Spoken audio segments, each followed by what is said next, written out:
What's up mga ka-trends? Here's another update of the NY couple.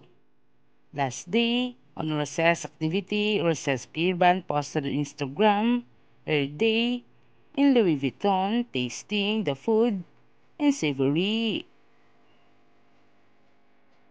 Before Urasaya went in Paris, Urasaya's peer band, first thing she did is went in Gagang.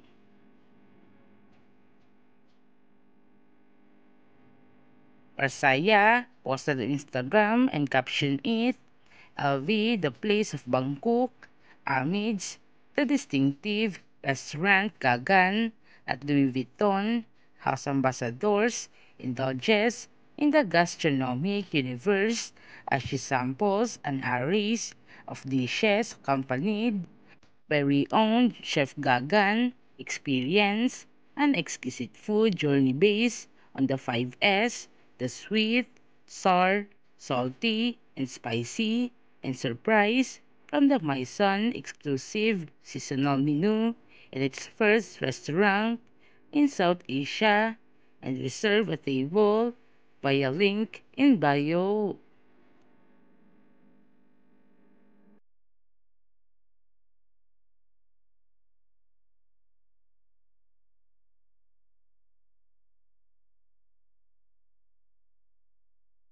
Rosaya was so happy and grateful for the Louis Vuitton extended the House of Ambassador, and she I'm reveals sure that how everybody who she comes here is seeing going to be meals inspired. with We her get to see characters, how the gift of dedicated the family living, was into a creating rare something that no one has ever authenticity had and before. sincerity, embracing new roles in her acting career that her boyfriend Adek was so proud of her.